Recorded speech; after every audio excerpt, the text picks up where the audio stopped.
বলি, খুব যে ফল কাটার ঘটা দেখছি, তা এত সব আয়োজন কার জন্যে? নিশ্চয় তোমার ওই গুরুদেবের ভোগের জন্যে।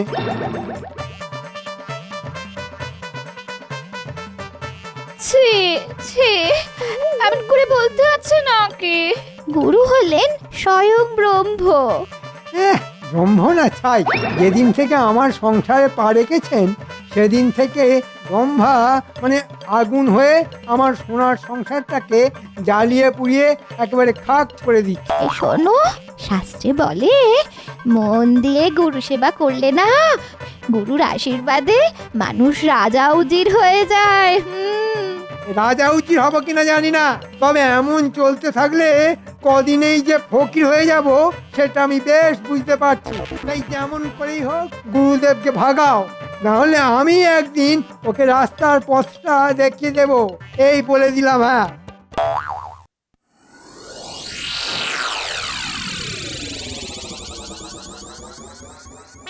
কিরে বটা ঘটা, সাত সকালে এমন চুপ করে গাছতলায় বসে আছিস কেন? মনে মনে নিশ্চয়ই কোনো বদ মতলব আছিস। এমা কি যে বলো, বদমতলব আটবো কেন? হাতে তো তেমন কোনো কাজকর্ম নেই, তাই একটু বসে আছি। তোদের হাতে কাজকর্ম নেই, আবার মন্ত্রী মশাইও কদিন হলো রাজসভায় আসছেন, কেমন যেন একটা গন্ডগোলের গন্ধ পাচ্ছি। না না, গন্ডগোল হবে কেন? আসলে আসলে ওই মন্ত্রী মশাইয়ের বাড়িতে তার বউয়ের গুরুদেব এসেছে, তাই তাকে নিয়ে মন্ত্রী মশাই খুব ব্যস্ত। বেশ বেশ বেশ, গুরু সেবা মহাধর্ম। শুনেছি মন দিয়ে গুরু সেবা করলে পাজি লোক নাকি পাল্টে একেবারে ভালো মানুষ হয়ে যায়। ভালো ভালো, মন দিয়ে গুরু সেবা করতে দে মন্ত্রী মশাইকে।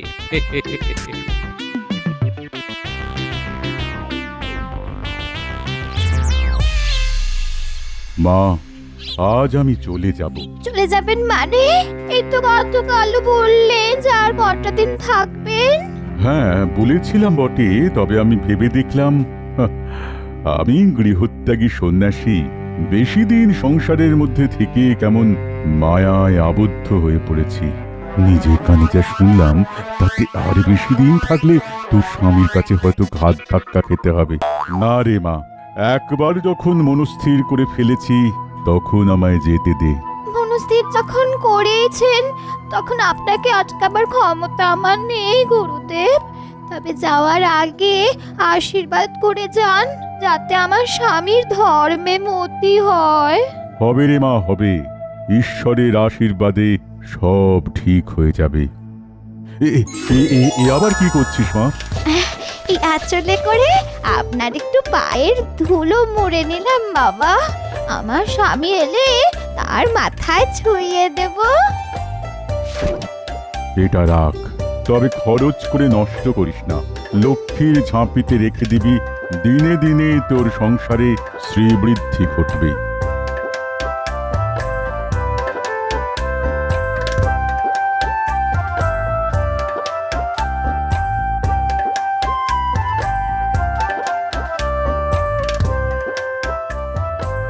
কি গো দাদু, কোথায় যাচ্ছো? ওই যে তোর বড়ি খাড়া আর খাড়া বড়ি তোর। মানে?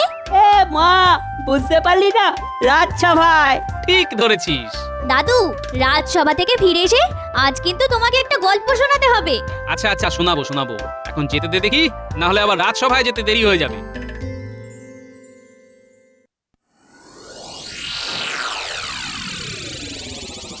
গিন্নি, ও গিন্নি, কোথায় গেলে গো? কি হলো, মুখটা এমন গোমড়া কেন? গোমরা না হয়ে কি হবে, হাসি খুশি টকমগে হবে। হ্যাঁ, সেইটাই তো জানতে চাইছি, গোমড়া মুখ কেন? গুরুদেব চলে গেছেন। চলে গেছেন?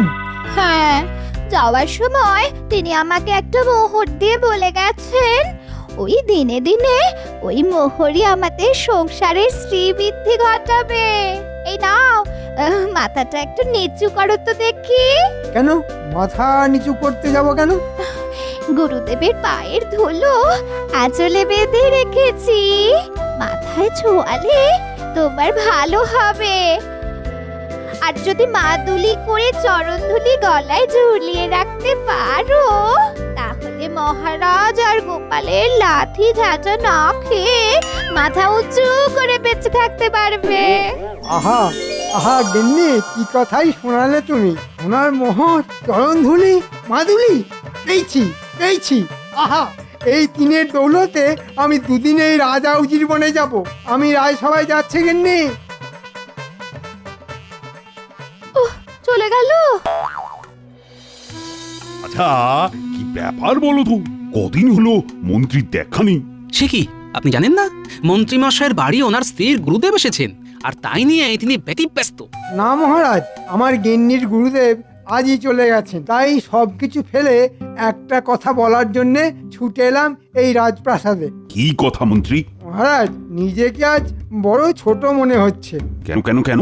এতদিন আপনাকে চিনতে পারিনি তাই। হ্যাঁ, আমাকে চিনতে পারোনি মানে? মহারাজ, আপনি যে সে মানুষ নন মহারাজ। মানে বাবা, মন্ত্রী এত ধানাই পানাই করছে কেন? মহারাজ, গুরুদেব বলে গেছেন আপনি হলেন ঈশ্বরের অবতার। হ্যাঁ, আমি ঈশ্বরের অবতার নাকি? কি যাতা বলছো তুমি? যাতা নয় মহারাজ, আর এ তো শুধু আমার মুখের কথা নয়, স্বয়ং গুরুদেবের কথা। একটু একটু পায়ের ধুলো দিন মহারাজ। বাবা, এ তো এক তুড়িতে মহারাজকে একেবারে ঈশ্বরের অবতার বানিয়ে দিল। না, ব্যাপারটা কেমন গোলমেলে লাগছে। গুরুদেব আরো বলে গেছেন, এই রাজ্যের সব মানুষ যদি সোনার মাদুলিতে আপনার মতো ঈশ্বরের অবতারের চরণধুলি ভরে গলায় পড়ে, তাহলে তাদের সকলেরই শ্রীবৃদ্ধি হবে। হ্যাঁ মহারাজ, এ আমার কথা নয়, গুরুদেবের মুখ নিঃসৃত বলি, মানে উপদেশ। কিন্তু এই রাজ্যের অনেক মানুষেরই তো নুন আনতে পান্তা ফুরিয়ে যায়। সোনার মাদুলি তারা গড়াবে কি করে? এই কি বলছে মন্ত্রী? হ্যাঁ, রাজ্যের সব প্রজা আমাকে ঈশ্বরের অবতার জ্ঞান করে আমার চরণ ধুলি গলায় ধারণ করবে। বাবা, মানুষ থেকে একেবারে ঈশ্বরের অবতার। ভাবলেই মনের মধ্যে কিরকম পুলক জাগছে। কি হলো মন্ত্রী মশাই, বলুন, তারা সব সোনার মাদুলি গড়াবে কি করে? সোনা?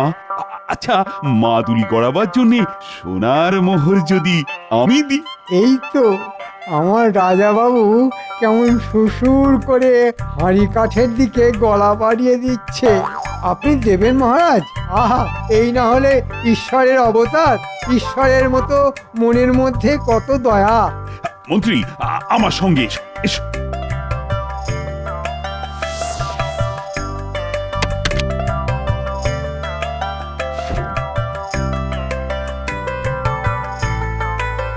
মন্ত্রী, ভেতরে এসো।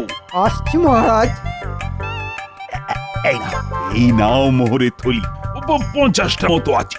এই মোহর ভাঙিয়ে শ্যাকরাকে দিয়ে অনেক সোনার মাদুলি বানাবে। আর মাদুলি বানানো হয়ে গেলে তাতে আমার পদধূলি ভরে প্রত্যেক প্রজাকে দিয়ে দেবে। 50টায় কি আর হবে রাজা বাবু, আমার যে আরো অনেক সোনার মোহর চাই। ঠিক আছে মহারাজ, তাই হবে। তবে 50টা মোহরে তো সকলের মাদুলি হবে না। ও, তাহলে কটা লাগবে? সেটা ঠিক বলতে পারছি না, তবে মনে হয় একটা মোহরে বড় জোর 2টো মাদুলি হতে পারে। ঠিক আছে, ঠিক আছে, মোহরের কথা চিন্তা করো না তো, যত লাগবে তত দেব। সে তো দেবেই রাজা বাবু। ঈশ্বরের অবতার সাজার যা নেশা তোমার মধ্যে ঢুকিয়ে দিয়েছি। বেশ, ভালো দেখে সোনার মাদুলি বানাবে কিন্তু। সে তো বানাবোই রাজা বাবু, তোমায় বলেছি একটা মোহরে বড় জোর 2টো মাদুলি হতে পারে। আমি তো সোনা দিয়ে বানাবোই না, বানাবো গিলটি সোনা দিয়ে। আর এই সব সোনার মোহর ঢুকে যাবে আমার সিন্ধুকে। আহ, আহ, আহ, আহ। আপনি কোনো চিন্তা করবেন না মহারাজ। তাহলে এখন আমি যাই মহারাজ। এসো, এসো, এসো। কি আনন্দ, কি আনন্দ! সমস্ত প্রজা আমার চরণ ধুলি মাদুলি করে গলায় পড়ে থাকবে। তারা তারা সকলে আমাকে ঈশ্বরের অবতার মনে করবে। ভাবা যায়? ওই আনন্দেই থাকুন আপনি, আর কাঁড়ি কাঁড়ি মোহর ওই বদমাইশ মন্ত্রীর হাতে তুলে দিন। ছি ছি ছি ছি ছি ছি, এ কি মতিভ্রম হলো আপনার? সামান্য মানুষ কি কখনো ঈশ্বরের অবতার হতে পারে? কেন কেন কেন কেন হতে পারে না? আরে, আমি তো কোনো সামান্য মানুষ নই, আমি রাজা, মহারাজা। হ্যাঁ মানছি আপনি রাজা, আর 5টা রাজার মতনই দোষে গুণে কামনায় বাসনায় ভরা সামান্য এক রাজা। আর আপনি যদি সত্যি ঈশ্বরের অবতার হতেন তাহলে এই সংসার এই রাজত্ব ছেড়ে কবেই হিমালয়ে চলে যেতেন। আচ্ছা, আমি ঈশ্বরের অবতার হলে তোমার গায়ে তো জ্বালা ধরছে কেন বলতো? ও হা হা, বুঝতে পেরেছি। হিংসাতে জ্বলে পুড়ে যাচ্ছ, তাই এত কথা বলছো না? হিংসে? আপনার ভালো কিছু হলে সব থেকে খুশি তো আমিই হব মহারাজ, আমিই হব। কিন্তু তবু আমি খুশি হতে পারছি না। কেন জানেন? কারণ মন্ত্রীর কথায় নেচে এটা নিছকই একটা অলীক কল্পনা আপনার। তাই আবারও বলছি, মাথা থেকে ঈশ্বরের অবতার হওয়ার এই ভূত নামান মহারাজ, এই ভূত নামান। নিজের পায়ের ধুলো প্রজাদের গলায় পরিয়ে আর পাপ বাড়াবেন না মহারাজ। বেশ করে গলায় পড়াবো। এতে যদি তোমার আপত্তি থাকে তাহলে তাহলে বাপের বাড়ি চলে যেতে পারো। এত বড় কথা বললেন। ঠিক আছে, তাই যাব। তবে এ কথা বলে রাখছি, একদিন আপনি ঠিক বুঝতে পারবেন মন্ত্রীর কথায় নেচে কি মারাত্মক ভুলটা আপনি করেছেন। আজ মেজাজ দেখিয়ে চলে যাচ্ছ তো, কিন্তু কিন্তু এমন একদিন আসবে যেদিন আমাকে ঈশ্বরের অবতার জ্ঞান করে তোমাকেও আমার চরণধুলি মাদুলি করে নিজের গলায় ধারণ করতে হবে।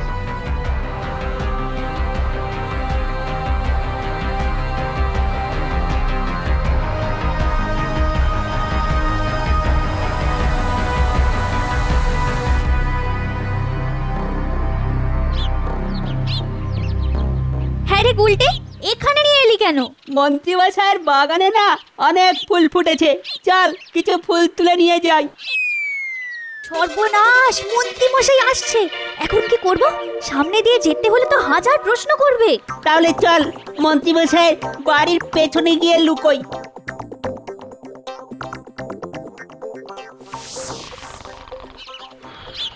গিন্নি, কোথায় গেলে গো গিন্নি? সবে দু চোখের পাতা একটু এক করেছিলাম, অমনি গিন্নি গিন্নি করে দিলে তো আমার কাঁচা ঘুমটা ভাঙিয়ে। গিন্নি, এখন এমন একটা কথা শোনাবো না, যা শুনলে তোমার চোখ থেকে সব ঘুম উড়ে যাবে। সব ঘুম উড়ে যাবে? সব ঘুম উড়ে গেলে আমি কি করব? শুধু মোহর গুনবে গিন্নি, শুধু মোহর গুনবে। মোহর গুনবো? এই, তোমার মাথা কি খারাপ হয়ে গেছে? না গো গিন্নি, খারাপ নয়, এই দেখো। ও মা, এত এত মোহর কোথায় পেলে? কোথায় পেলে গো? মহারাজকে সে বুদ্ধ বানিয়ে নিয়ে এসেছি। মহারাজ এখন ঈশ্বরের অবতার হওয়ার ইচ্ছে নেচে উঠেছেন, আর তাকে মাদর নাচ নাচিয়ে কোষাগারের সব মোহর আমি ধীরে ধীরে ফাঁকা করে দেবো। হ্যাঁ, কিন্তু মহারাজকে বুদ্ধ বানালে কি করে? বলো বলো। কি বলছিস কি রে তোরা? গো দাদু, ঠিকই বলছি। এরকম একটা সন্দেহ আমারও হয়েছিল। মন্ত্রী মশাই বলছিল যে মহারাজ এখন নাকি ঈশ্বর হওয়ার ইচ্ছায় নেচে উঠেছেন, আর তাকে বাদর নাচ নাচিয়ে কোষাগারের সব মোহর ধীরে ধীরে ফাঁকা করে দেবে। পুরো ব্যাপারটা তাহলে একটা ষড়যন্ত্র। ঠিক আছে, মন্ত্রীর ওপর নজর রাখতে হবে, বুঝলি? তোরা এখন বাড়ি যা, তবে আরো কিছু খবর পেলে তক্ষুনি আমায় এসে জানাবি। ঠিক আছে দাদু।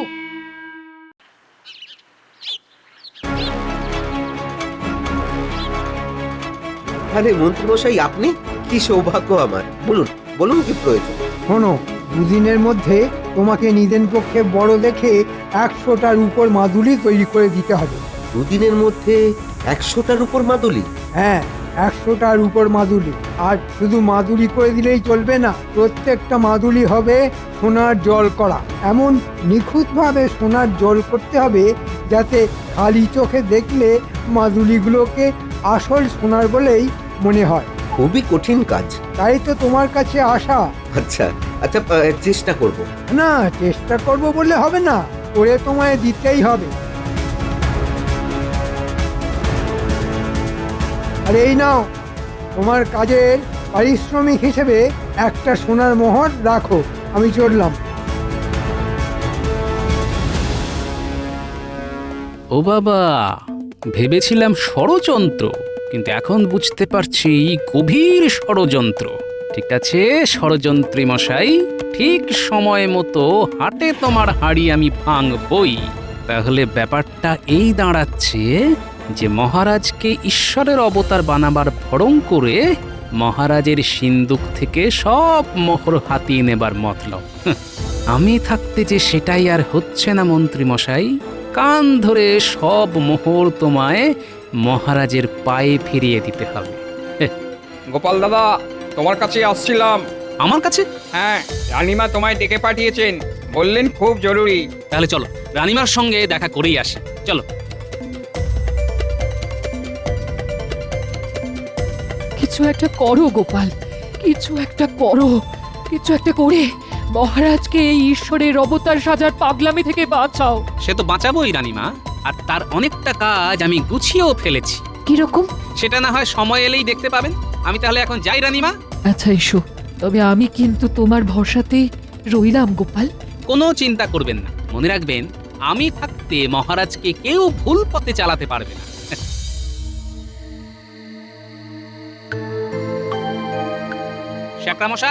শ্যাকরামশাই বাড়ি আছে নাকি? কি ব্যাপার গোপাল বাবু, এই রাতের বেলায় আমার বাড়িতে? একটা খুব গোপন আর দরকারি কথা ছিল। বলুন। তাহলে বুঝতে পারলেন তো আপনাকে কি করতে হবে? হ্যাঁ, বিলক্ষণ বুঝতে পেরেছি। তাহলে খবর পাঠালেই চলে আসবেন। ঠিক আছে গোপাল বাবু।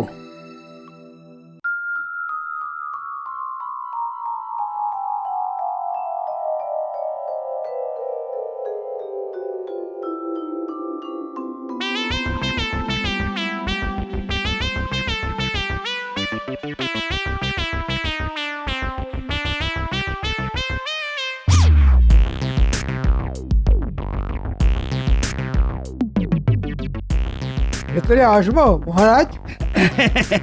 এসো এসো এসো। এই গামলার ধুলোয় আপনি পা ঘষে দিন মহারাজ।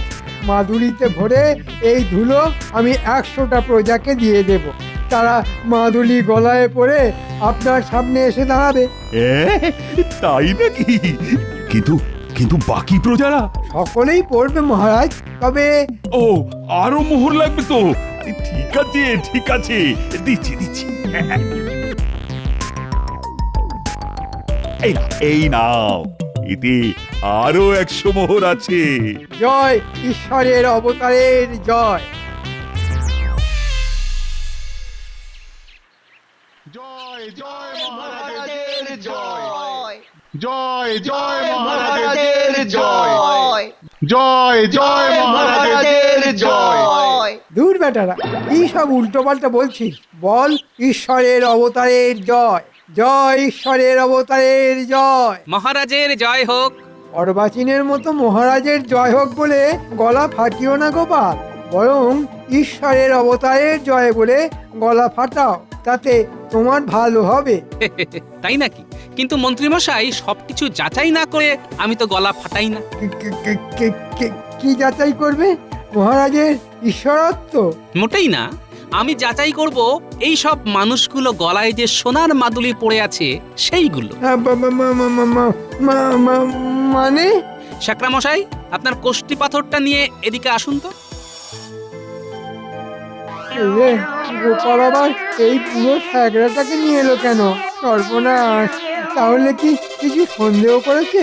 শ্যাকরামশাই, একজনের গলা থেকে সোনার মাদুলি খুলে আপনার কোষ্ঠী পাথরে ঘষে একটু পরীক্ষা করে দেখুন তো যে মাদুলির সোনা আসল না নকল। এই এসব কি বলছো গোপাল?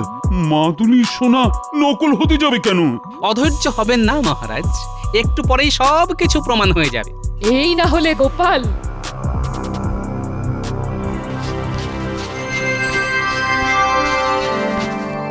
গোপাল দাদা, এই সোনা নয়, সোনার জল করা রূপোর মাদুলি। তুমি কি বলছো কি বুড়ো শেখরা? ঠিকই বলছি মহারাজ। বিশ্বাস না হলে যে কোনো শেখরাকে ডেকে এনে পরীক্ষা করিয়ে নিতে পারেন। মন্ত্রী, এ আমি কি শুনছি? মন্ত্রী মশাই আর কি বলবে মহারাজ, তার থেকে বরং আমি বলছি। আপনার মাথায় ঈশ্বরের অবতার হওয়ার ভূত চাপিয়ে কোষাগার থেকে সব মোহর হাতিয়ে নেবার মতলবে ছিলেন আমাদের মন্ত্রী মশাই। চরণ ধুলি ভরা সোনার মাদুলি ছিল একটা বাহানা। ও বুঝতে পেরেছি, সব কিছু এখন জলের মতো পরিষ্কার হয়ে গেল আমার কাছে। ছি ছি ছি ছি ছি, কত বড় একটা পাপ করতে যাচ্ছিলাম আমি। আমি আগেই বলেছিলাম মহারাজ, 5টা রাজার মতো আপনিও একজন রাজা। তবে মনে রাখবেন, ভালো রাজা হলেও আপনি ঈশ্বরের অবতার হতে পারেন না। ঠিক ঠিক, আমার মতো রাজা কি কখনো ঈশ্বরের অবতার হয়? না, হতে পারে। ছি ছি ছি ছি ছি, আমি আমার নিজের পায়ের ধুলো আমার আদরের প্রজাদের গলায় পরিয়েছি। তোমরা তোমরা সকলে ক্ষমা করো আমাকে। আর এক্ষুনি এক্ষুনি গলা থেকে ওই মাদুরি খুলে ফেলে দাও।